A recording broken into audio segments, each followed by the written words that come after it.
A lot of people worry about masturbation and porn, like, if you do it often, does it somehow ruin your ability to enjoy sex with a partner? That's a real concern, especially for young people who are basically learning about pleasure through themselves first. And the truth is, humans are kind of weird. Unlike animals who don't really get stuck in habits, we tend to fall into routines. We like predictability, but the irony is predictability eventually bores us. So if sex becomes something you do at the same time, the same way, say every Friday night after the evening news, it can start to feel more like a chore than a turn-on. That's why fantasies matter so much.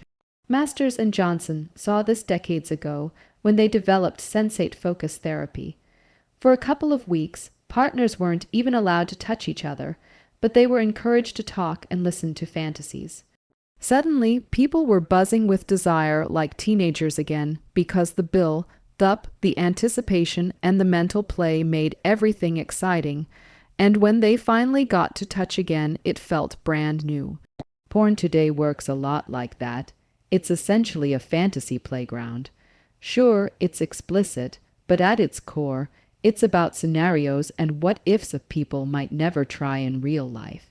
The forbidden or taboo adds fuel to the fire, which is why so many categories exist that tap into things people find naughty.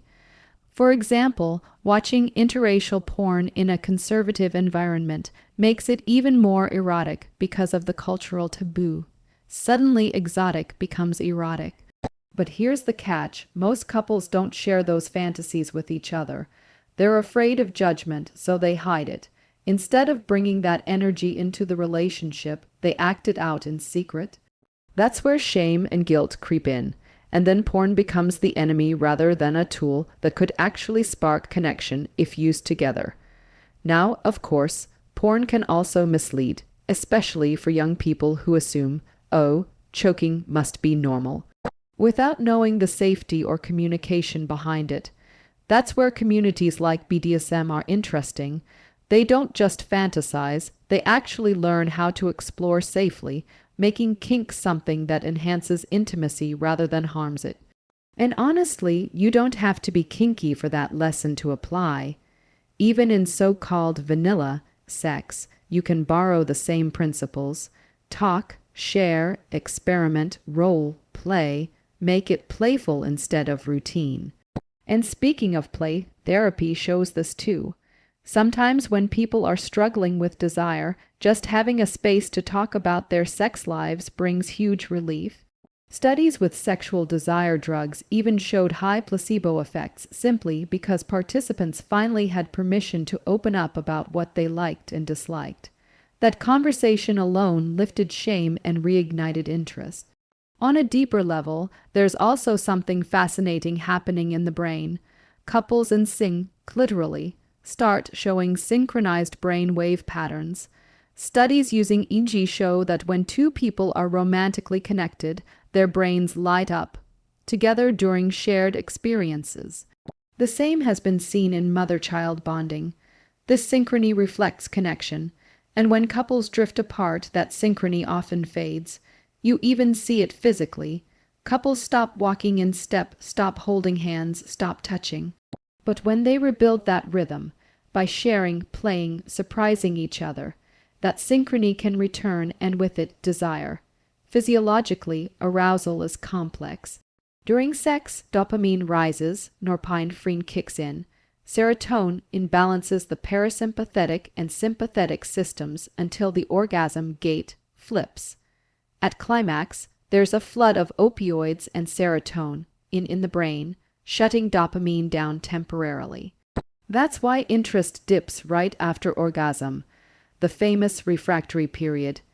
In women, it can be short. In men, usually longer. But what's fascinating is how newness, novelty, or heightened arousal can shorten that recovery. That's why in fresh relationships people feel they can go again multiple times, but in long-term relationships, routine stretches that refractory period out. This is where couples often make the mistake of thinking Sex should just be natural, effortless. But modern life is full of stress, distractions, and instant dopamine hits. So yes, sex takes effort. Not effort as in heavy lifting, but effort as in playfulness, curiosity, experimentation. Think of it less as work and more as rediscovering what you loved doing as kids, trying new things, switching it up, playing without worrying about being judged. It could be as simple as moving sex out of the bedroom onto the couch, into the kitchen, wherever. Try role play, quickies, vacations, or even renting a hotel room for a few hours just for fun. Don't let sex become only Friday night in bed. Like Sherhide once said, sex can be a quick snack or a 5-course meal. You just don't want only one or the other. At the end of the day, humans live in this tension. We crave routine, but routine bores us. So we constantly swing between wanting the predictable and needing the unpredictable. The trick in relationships is to keep finding ways to ride that wave together, because that's what keeps the arousal alive.